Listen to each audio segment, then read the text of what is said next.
हाय guys, welcome और welcome back to my channel. आज की वीडियो में मैं आपको बताऊंगी बहुत ही easy palazzo cutting and stitching with pockets.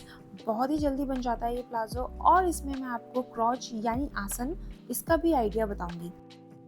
तो जल्दी से निकालिए पेन और कॉपी और नोट कीजिए मेरे साथ। तो इस प्लाजो को बनाने के लिए जो हमें बेसिक मेजरमेंट है पहले तो उसे नोट कर लेते हैं हम।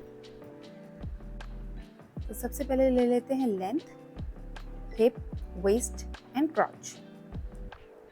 लेंथ मेरी 40 इंचेस है, हिप 41, वेस्ट 36, क्रॉच 10 से 12 तक ले सकते हैं आप।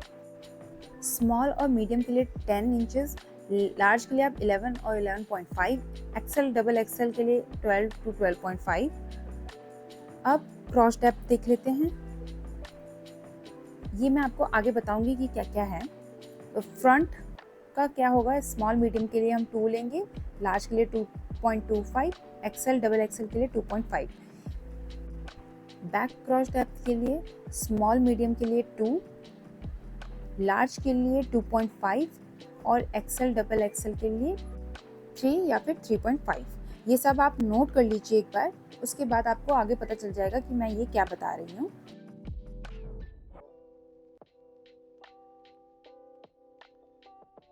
अब आपको मैं एक फॉर्मूला बता रही हूँ, वो आप हमेशा याद रखना।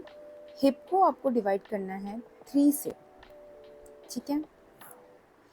और इसका मैंने क्या करना है, इस मेजरमेंट से क्या करना है वो मैं आपको आगे फैब्रिक में बताऊंगी। तो मेरा यहाँ पे 13.66 आया है, तो मैं इसको राउंड ऑफ करके 13.75 ले लेती हूँ। अब पहले मैं आपको दिखा देती हूँ कि मैं कपड़े को किस तरह से फोल्ड कर रही हूँ। यहाँ पे मैं लेंथ वाइज पहले कपड़े को मार्क कर रही हूँ, यानी कि जो मेरा लेंथ है 40 इंच, मैं उसमें 2 ऐड करके कपड़े को मैंने इस तरह से फोल्ड कर लिया है। सबसे पहले मैं इस तरह से फोल्ड कर रही हूँ कपड़े को। आप एक चीज़ का ध्यान रखना, कपड़े की अब प्रिंट बहुत मैटर करता है। अगर आपके कपड़े का प्रिंट एक ही साइड को जा रहा है तो आपको बैक और फ्रंट अलग काटना होगा, लेकिन अगर आपका प्रिंट ऊपर नीचे कुछ भी हो सकता है, जैसे मेरा फैब्रिक है, तो आप इस तरह से अपना फैब्रिक को रख सकते हैं और आपका बैक और फ्रंट एक ही साइड कट जाएगा। अब मैंने जो फोल्ड किया है, पहले मैं यहाँ पे देख रही हूँ कितना मेरे को लेना है। मैं यहाँ पे 14 इंच ले रही हूँ, ताकि जो मेरा सेल्वेज है, जो कन्नी है, वो मैं ना ऐड करूँ फैब्रिक में, वो कट जाएगी।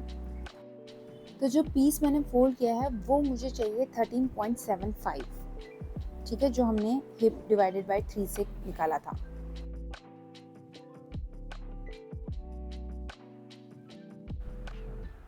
तो इस तरह से लेयरिंग आएगी, ये फ्रंट पीस कटेगा, वो बैक पीस कटेगा।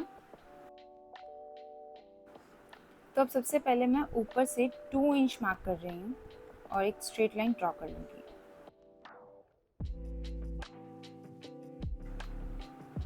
तो इस लाइन से अब मैं लेंथ ऐड करूँगी, तो जितनी मेरी लेंथ है मैं उतनी ही रखूँगी, यानी 40 मेरी लेंथ है, मैं 40 ही रखूँगी। इसमें एक्स्ट्रा मार्जिन मैं ऐड नहीं करूँगी।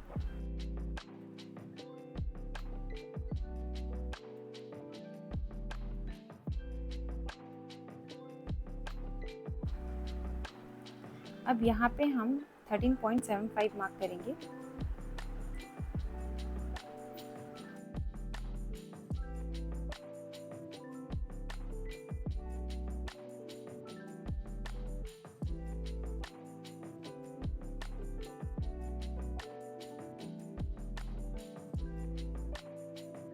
अब हम मार्क कर लेते हैं क्रॉच लेंथ। तो यहाँ पे मेरी साइज़ में लार्ज है, तो मैं 11 ले रही हूँ। लाइन हम स्ट्रेट ड्रॉ कर लेंगे यहाँ पे। और ये है फ्रंट क्रॉच डेप्थ, तो यहाँ पे मैंने लिया है 2.25। 2 आप मीडियम के लिए लोगे, 2.25 लार्ज और 2.5 for XL and double XL, ठीक है। तो मैंने 2.25 लिया है। ऊपर भी हम सेम ले लेंगे और एक स्ट्रेट लाइन ड्रॉ कर लेंगे। अब फ्रंट के लिए हम 0.5 डाउनवर्ड मार्क करेंगे और लाइन ड्रॉ कर लेंगे।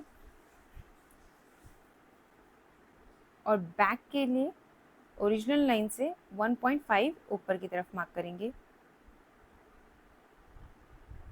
इस पॉइंट से इस पॉइंट को कनेक्ट कर लेंगे इस तरह से। अब फ्रंट क्रॉच को कर्व दे देंगे। आप हाथ से भी कर्व दे सकते हैं और फ्रेंच कर्व की हेल्प से भी। और इस पॉइंट को भी हम कनेक्ट कर लेंगे, ये हमारी बैक हो जाएगी। अनफॉर्चुनेटली मेरे कैमरे में शूट नहीं हो पाया था, तो मैं दोबारा यहाँ पे आपको दिखा रही हूँ क्या किया था मैंने। यहाँ तक हमने लाइन मार्क कर ली थी। अब इस लाइन से हम 2.5 आगे को मार्क करेंगे। ये हमारा बैक क्रॉस डेप्थ है जो मैंने आपको स्टार्टिंग में बताया था। तो ये लार्ज के लिए 2.5 चाहिए था, तो मैंने वो मार्क किया और यहाँ पे मैंने इस तरह से कर्व दे दिया है। तो ये हमारा बैक हो गया और ये हमारा फ्रंट हो गया।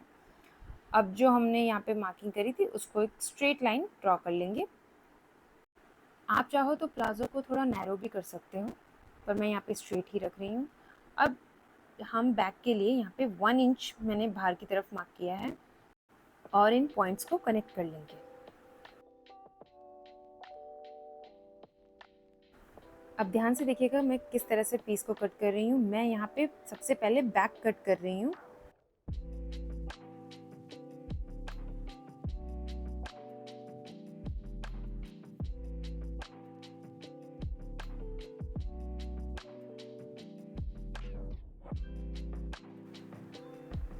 और ये 2 लेयर को हम फ्रंट के लिए कट कर देंगे। बहुत ध्यान से कीजिएगा, पहली बार कर रहे हैं तो। आई होप आपको समझ आ रहा हो कि मैं किस तरह से कर रही हूँ। और ये देखिए मैंने यहाँ पे कन्नी भी काट दी है।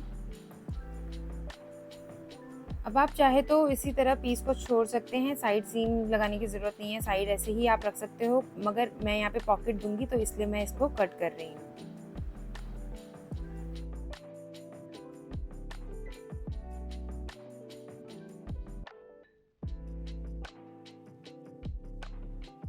तो फ्रंट और बैक हमारे कट हो गए हैं। अब मैं यहाँ सबसे पहले क्रॉस ज्वाइन कर लेती हूँ। फ्रंट और बैक दोनों को ज्वाइन कर लेंगे। अब जहाँ पे ये कर्व आ रहा है वहाँ पे आपको फैब्रिक को खींचना नहीं है। इस तरीके से हल्के हल्के हाथ रख के फैब्रिक को स्टिच लगाना है, ठीक है। अब मैं यहाँ पे आपको पॉकेट बता रही हूँ। इस तरीके से 4 फोल्ड कर लेंगे हम फैब्रिक को और पॉकेट की लेंथ दे रही हूँ मैं 12.5। आप चाहे तो 13 भी दे सकते हैं, डिपेंड करता है आपको कितनी लेंथ रखनी है, जितना आपका फैब्रिक हो। तो 12.5 मैंने मार्क कर लिया है और ऊपर की साइड से मैं 5.5 मार्क कर रही हूँ, नीचे की साइड से 6.5 लाइन ड्रॉ कर लेते हैं। अब यहाँ पे मैं 2 इंच मार्क कर रही हूँ और यहाँ से कर्व दे देंगे। तो इसे कट कर लेते हैं पीस को पूरा।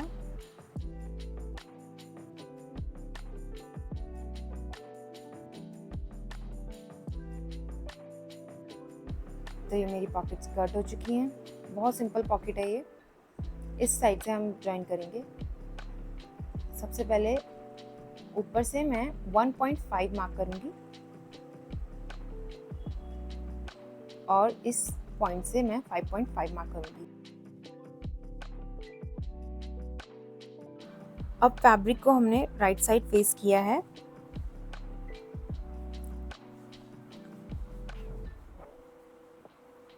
और ये जो पॉइंट्स हैं इनमें हम 0.5 के मार्जिन में स्टिच लगा देंगे। इस लाइन में स्टिच लगाएंगे हम।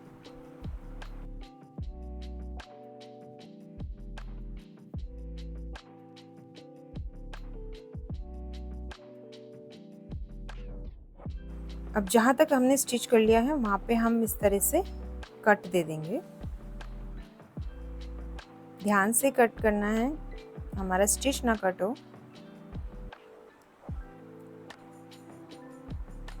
तो हमने ऊपर नीचे दोनों कट दे दिया है। और अब पॉकेट साइड में हम टॉप स्टिच लगा लेंगे। सीम को हमने पॉकेट की तरफ फोल्ड करके टॉप स्टिच देना है।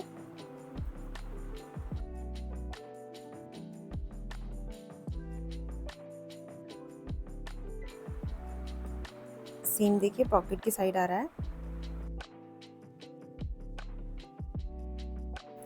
अब सबसे पहले पॉकेट स्टिच कर लेते हैं। तो ध्यान से देखिएगा किस तरह से आपने पॉकेट स्टिच करनी है। तो जो हमने रॉन्ग साइड है पॉकेट को पहले उस तरफ से फेसिंग करनी है और उसके बाद राइट साइड में हमने स्टिच लगाना है। जैसे मैं आपको वीडियो में दिखा रही हूँ, आप उस तरह से करते रहिएगा। यहाँ पे एक स्टिच लगा लेंगे और उसके बाद हम इसको बाहर की तरफ टर्न करेंगे और फिर से एक और स्टिच लगा देंगे उसके ऊपर, जैसे हम फ्रंट सीम में करते हैं। तो ये मैंने दूसरी पॉकेट में कर रखा है। इस तरह से आपकी फिनिशिंग आ जाएगी। ये भी आपको मैं स्टिचिंग में बताऊंगी, डोंट वरी। और जब हम स्टिच लगा लेंगे पॉकेट को तो हमने उसे किस तरीके से स्टिच करना है वो मैं आपको दिखा रही हूँ। तो जो हमने कट लगाया था वो वाला मार्जिन हम बाहर की तरफ निकालेंगे, जैसे मैं वीडियो में दिखा रही हूँ। और आप जब पॉकेट स्टिच कर लोगे तो वो ऊपर अपने आप ही ऐसे ही आ जाएगा लेयर। और हम यहाँ पे स्टिच लगाएंगे। पॉकेट के साथ साथ हम एक स्टिच लेंगे। पॉकेट हमने नहीं सिलना है उसमें, पॉकेट को हटा के बहुत उसके साथ साथ स्टिच लगाएंगे। डोंट वरी, मैं अभी आपको स्टिचिंग में दिखा दूंगी किस तरह से करना है। तो पहले मैं यहाँ पे पॉकेट स्टिच कर रही हूँ, जैसे मैंने आपको बताया था। रॉन्ग साइड पहले फेसिंग करके करना है, देन उसको बाहर की तरफ टर्न करके ऊपर से एक और स्टिच लगा लेनी है। वही मैं यहाँ पे कर रही हूँ।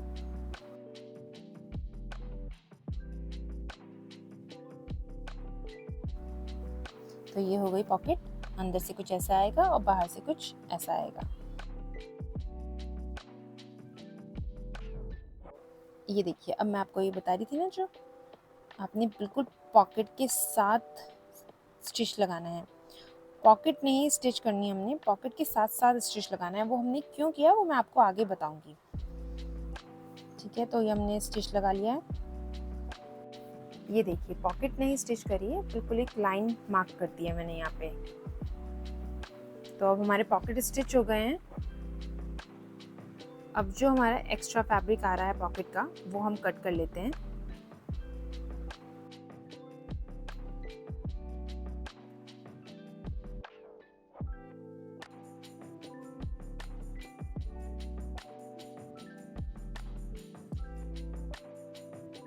अब बैक पैटर्न रखेंगे और साइड सीम स्टिच करेंगे। और इनर सीम के लिए पहले हम जो क्रॉच है उसको मैच करेंगे। यहाँ पे मैं पिन ऐड कर रही हूँ, आप भी पिन लगा सकते हैं। इससे आपकी लाइन बिल्कुल मैच करेगी। और फिर उसके बाद हम इनर सीम भी स्टिच कर लेंगे। तो ये ध्यान से देखिए, मैंने यहाँ पे पॉकेट को हटा दिया है ताकि मेरा पॉकेट स्टिच ना हो बैक के साथ। बैक पॉकेट को अंदर की तरफ रखा है और जो हमने स्टिचिंग लगाई थी पहले उसी के ऊपर हम इसको स्टिच करेंगे।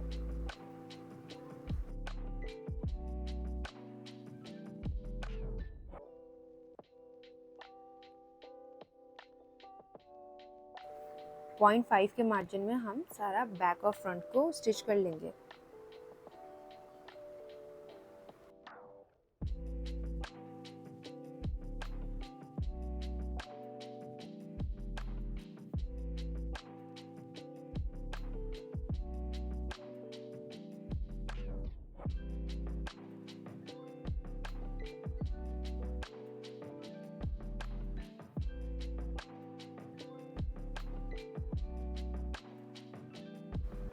अब यहाँ पे मैं नीचे की साइड हेम को फोल्ड कर रही हूँ 1 इंच में, 0.5 करके। आप चाहे तो मार्किंग करके भी कर सकते हैं, पर मुझे काफ़ी आइडिया हो चुका है तो इसलिए मैं खुद से ऐसे कर लेती हूँ।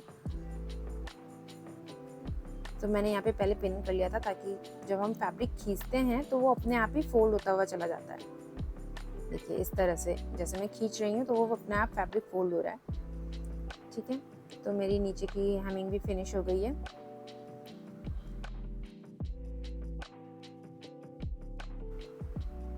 पॉकेट को भी हम स्टिच कर लेंगे इस तरह से ताकि हमारा पॉकेट हिले ना, एक ही जगह रहे। और यहाँ पे मैं बेल्ट मेजर कर रही हूँ।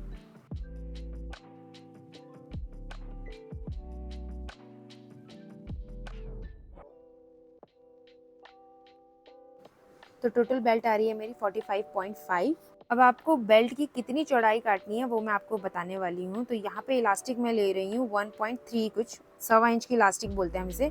तो आपको मेजर करना है इस तरीके से और डबल करना है और यहाँ पे 0.5 फिर से 0.5 यानी कि 1 इंच का मार्जिन लेना है स्टिच करने के लिए और उसके साथ हम 0.25 और ऐड करेंगे ताकि हमारा इलास्टिक इजीली घुस जाए। तो मेरा 4 आ रहा है इस वाली इलास्टिक के लिए। और सेम मैं आपको 1 इंच की इलास्टिक का भी बता देती हूँ। जैसे ये 1 इंच की इलास्टिक है तो डबल किया 2 आया और 1 इंच हम मार्जिन स्टिच करने के लिए रखेंगे तो 3 आया और 0.25 हम उसके लिए रखेंगे तो यहाँ पे 3.25 आया। और मैं ले रही हूँ 4 इंच क्योंकि मेरा 1.25 इंच की बेल्ट है।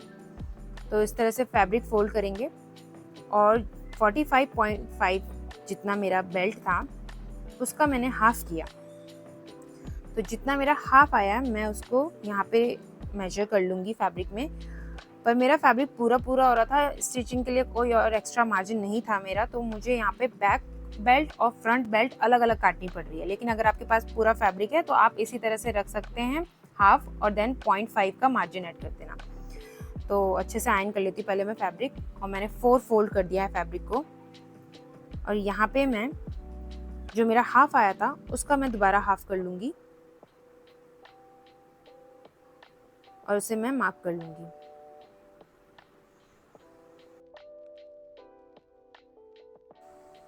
और 0.5 का मार्जिन भी ऐड कर लेंगे स्टिचिंग के लिए। अब जो मैंने आपको बताया था इलास्टिक के लिए जो हमें चाहिए था वो 4 इंच की विड्थ हम यहाँ पे मार्क कर लेंगे।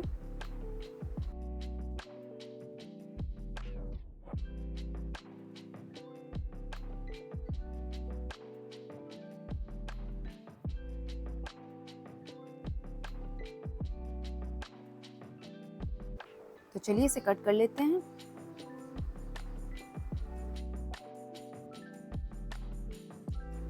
ये हो गया फ्रंट और बैक। अब यहाँ पे दोनों साइड से हम स्टिच कर लेंगे। उसके बाद सीम को मैंने अच्छे से आयरन कर लिया है। अब प्लाजो को हमने उल्टी साइड रखना है और बेल्ट का जो सीधा साइड है वो हम उल्टी साइड के साथ फेस करेंगे, यानी कि रॉन्ग साइड को राइट साइड से फेस करेंगे। ध्यान से देख लीजिएगा, ये रॉन्ग साइड और वो राइट साइड है ना। और इस तरीके से हम सीम्स को मैच कर लेंगे पहले। 0.5 के मार्जिन में हम इसे स्टिच कर लेंगे। आउट ऑफ द ब्लू एक बात बता रही हूँ, ये पिन बॉक्स है, बहुत अच्छा है। ये मैं काफ़ी सालों से यूज़ कर रही हूँ और इसमें बहुत सारी पिन होती हैं। थोड़ी बहुत गुम भी जाए तो भी ये काफ़ी टाइम से मेरे पास है और ट्रैवल फ्रेंडली है, तो आप इसे ज़रूर यूज़ कर सकते हो। बहुत हेल्प मिल जाती है इसके साथ।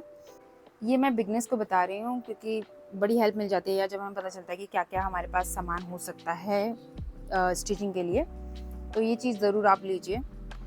वो जो गोल वाली पिन्स आती हैं वो तो रहने ही दीजिए, वो तो बहुत जल्दी खो जाती हैं, उनको लगाने की भी जगह नहीं मिलती। ये तो बहुत अच्छी है, सीरियसली मेरे पास काफ़ी सालों से है और अभी तक देख लीजिए कितनी सारी पिन्स है इसमें। तो चलिए मेरी बेल्ट स्टिच हो गई है। उसके बाद मैंने अच्छे से आयरन कर लिया है। अगर आप बिगनर हैं तो पीस को आयरन करते करते ही चलना है आपको, मतलब जितनी बार आप स्टिच लगाओगे उतनी बार आयरन करिए बहुत अच्छे से, फिर आपकी फिनिशिंग आएगी। ठीक है, तो यहाँ पे मैं 0.5 की एक और लाइन मार्क कर रही हूँ और उसी मार्किंग में हम फैब्रिक को फोल्ड करके जो हमने स्टिचिंग पहले करी थी ये वाली वहाँ पे रखेंगे और टॉप स्टिच लगाएंगे। ठीक है, पूरे राउंड में। बट हमें इतना स्पेस छोड़ना है ताकि हम जो इलास्टिक है वो वहाँ से इंसर्ट कर सकें। इलास्टिक लगाने के और भी कई तरीके होते हैं, अगर आपको ये तरीका नहीं इजी लगा तो आप और भी चेक कर सकते हैं कहीं पे, पर मैं इसी तरीके से लगाती हूँ, मुझे इजी लगता है। तो आपको अगर ये मेथड इजी लगे तो आप फॉलो कर सकते हैं। अब ले लेते हैं इलास्टिक। तो इसका फॉर्मूला क्या है, जितनी आपकी कमर है उसमें आप 5 इंच माइनस कर लोगे। तो मेरे 36 थी तो मैं 31 रखूँगी। अब मैं 31 के ऊपर थोड़ा सा और काट दूँगी क्योंकि हम उसको ओवरलैप करके स्टिच करते हैं। ठीक है, स्टिचिंग में चला जाएगा वो पीस। तो कट कर लेते हैं और एक सेफ्टी पिन की हेल्प से हम इलास्टिक को इंसर्ट कर देंगे बेल्ट में। अगर आप बिगनर्स हैं तो एक और पॉइंट, ये ऐसी पिन आप ज़रूर रखिए अपने पास क्योंकि आपको कई चीज़ों को इलास्टिक को या कोई नाड़ा या कुछ भी आपको इंसर्ट करना होता है तो वो आप इसके साथ इजीली कर सकते हैं, आपको ढूंढना नहीं पड़ेगा। तो आप ज़रूर इसे अपने पास रखिए। तो चलो, थोड़ी मेहनत करने के बाद मेरी इलास्टिक फाइनली बाहर आ गई है। अब आपने बेल्ट को ना खींचना है ताकि जो आपका दूसरी साइड वाला इलास्टिक है जो बाहर है वो अंदर की तरफ आ जाए अच्छे से। और ध्यान देना है कि जो आपकी इलास्टिक है वो कहीं से, मतलब जहाँ से आपने बाहर निकाली है वो अंदर ना चली जाए। और उसके बाद आपने ध्यान देना है कि आपकी इलास्टिक कहीं से मुड़ी ना हो, बहुत ध्यान देना है ये। और उसके बाद हम इलास्टिक को ओवरलैप करके स्टिच लगा लेंगे। आप जिगजैग स्टिच भी लगा सकते हैं और स्ट्रेट स्टिच भी लगा सकते हैं। मैं यहाँ पे जिगजैग स्टिच दे रही हूँ।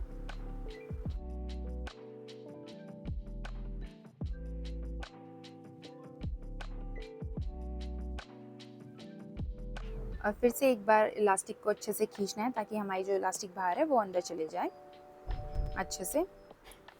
और जितना एरिया हमने छोड़ा था वहाँ पे हम दोबारा से टॉप स्टिच लगा लेंगे।